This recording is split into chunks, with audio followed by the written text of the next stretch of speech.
अस्सलाम वालेकुम। Welcome back to life in Pakistan vlogs. मुझे उम्मीद है कि आप सब हैरियत से होंगे। यहाँ पे सुबह सुबह का टाइम है और मैं बाहर देख रही थी, परिंदे बहुत ज़्यादा अच्छा बोल रहे थे। उसके बाद मैंने सोचा कि मैं सारे घर की डस्टिंग कर लूँ। डस्टिंग आजकल हमें रोज़ाना ही करनी पड़ती है क्योंकि आपको पता होगा कि बिल्कुल भी बारिश नहीं आई और बहुत ज़्यादा गर्मी हो गई है। हालांकि अभी अप्रैल है और फिर भी बहुत ज़्यादा हम लोगों को समर जो है वो फेस करना पड़ रहा है। और अभी से इतनी ज़्यादा डस्ट आ गई है, डेली हमारे घर में सारे फर्नीचर पे डस्ट पड़ जाती है और मैं हर रोज़ कोशिश करती हूँ कि मैं डस्टिंग कर लूँ, लेकिन छोटी सी बच्ची के साथ मुझे डस्टिंग करने में थोड़ी मुश्किल होती है। मेरी जो हेल्पर है वो आ जाती है तकरीबन 3 बजे। उस टाइम पे भी मेरे पास टाइम नहीं होता, मेरे बच्चे घर आ जाते हैं और फिर मैंने उनको अटेंड करना होता है, उनको खाना वगैरह देना होता है, कपड़े चेंज कराने होते हैं, उन्हें नहाना भी होता है, फिर किसी छोटे बच्चे को नहाना भी होता है। मेरे 3 बच्चे हैं टोटल, तो जो 2 बच्चे हैं वो स्कूल जाते हैं और छोटी बेटी जो है मेरी वो 10 मंथ की है। तो फिर जो छोटे वाला मेरा बेटा है उसको मैं खुद ही नहलाती हूँ ज़्यादातर, या कभी है वो खुद नहा ले, वो भी 6 इयर्स का है। तो टाइम का बिल्कुल भी पता नहीं चलता और सारा दिन जो है मेरा कामों में ही गुजर जाता है। बच्ची मेरी छोटी है, उस वजह से मैं जॉब वगैरह तो करती नहीं हूँ, मुझे जॉब करना वैसे भी पसंद नहीं है। ड्राइंग रूम में बच्चे आ जाते हैं और वो डेली कोई ना कोई गंद मचा देते हैं। सारी ये चादरें वगैरह मैंने सोफ़ों पे डाली हैं क्योंकि बाहर से बहुत ज़्यादा डस्ट आती है और ये सोफ़े मेरे जो हैं वो थोड़े वाइट कलर में हैं, इस वजह से मैं इनको कवर ही रखती हूँ। और फिर मैंने सोचा कि कर्टन्स भी आके काट देती हूँ। बाहर आई तो डाइनिंग टेबल पे भी बहुत डस्ट थी, तो मैंने सोचा इसको भी साफ़ कर बहुत ज़्यादा मजबूर होती हैं। पहले वो माँ बाप के घर को अपना घर समझती हैं और वहाँ पे सफाई का ख्याल रखती हैं, डस्टिंग करती हैं। एक दिन पता चलता है कि वो घर आपका होता ही नहीं है, फिर आपका एकदम मंज़र बदल जाता है। फिर अल्लाह ताला के हुक्म से ही हमें अपने घर नसीब होते हैं। मेरी कुछ बहनों के घर अपने नहीं होंगे, बहुत सी बहनें जो हैं वो रेंट में होंगी, बहुत सी बहनें जो हैं वो ससुराल के साथ जॉइंट फैमिली सिस्टम में रह रही होंगी।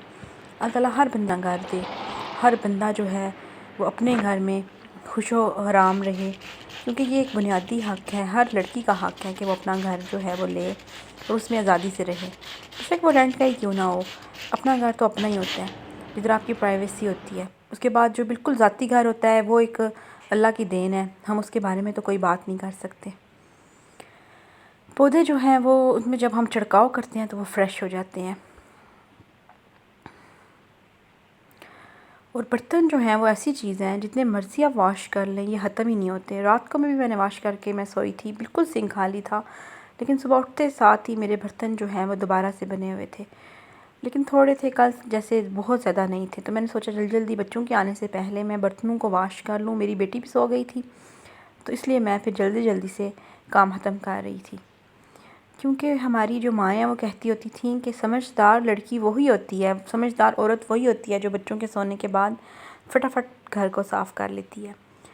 पाँच दफ़ा तो हम लोग टाइम वेस्ट कर लेते हैं, फ़ोन पे कोई ड्रामा देखने लगते हैं या फिर फ़ोन वैसे यूज़ करेंगे, किसी फ्रेंड्स वगैरह से बात करना शुरू हो जाते हैं और हमारा बच्चा भी सो जाता है। या कभी कभी हम सोचते हैं कि हम सोए नहीं हैं तो हम भी नींद पूरी कर लें, लेकिन इस तरह हमारा टाइम बहुत ज़्यादा वेस्ट हो जाता है। और स्पेशली जो माँ होती है उसका तो दिल होता है कि मेरे बच्चे जब घर आएँ तो मैं उनको अच्छा सा खाना बना के दूँ, उनको अटेंड करूँ। और बातें बातें करते मेरा बर्तन जो है वो यहाँ पे वॉश हो गए, लेकिन ये है कि वॉइस ओवर मैंने बाद में किया था, बर्तन पहले वॉश किए थे। रमज़ान में बर्तनों की और रूटीन थी और कामों की भी और रूटीन थी, लेकिन मैंने नोट किया कि रमज़ान के महीने में बहुत ज़्यादा बरकत थी और बहुत ज़्यादा ही अल्लाह ताला की तरफ से ठंडा ठंडा मौसम था। जैसे ही रमज़ान गया है और बहुत ज़्यादा गर्मी आ गई है, हमेशा की तरह ऐसे ही होता है। इन महीनों में रमज़ान आ जाता है और जब तक रमज़ान रहता है हमें ठंड लगती है।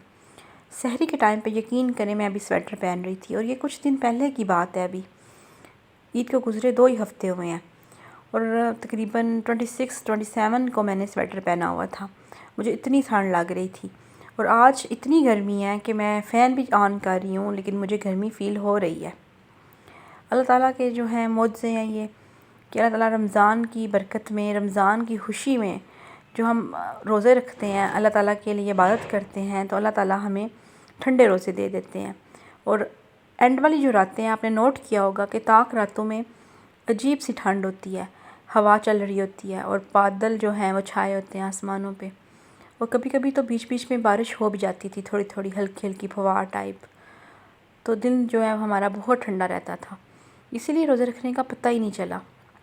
बहुत से लोगों ने सारे सारे रोज़े रखे हैं, उनको पता होगा कि रोज़े कितने आसान थे।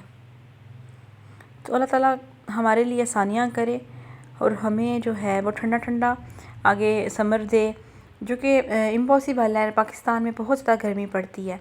आज का व्लॉग यहीं तक था। अपना बहुत ख्याल रखिएगा, दुआओं में याद रखिएगा। अगर आपको मेरा व्लॉग अच्छा लगा है तो मेरे चैनल को सब्सक्राइब कीजिए और बेल आइकन को प्रेस कीजिए। और नया व्लॉग देखने के लिए कल मेरे चैनल पे ज़रूर आइए। अल्लाह हाफ़िज़।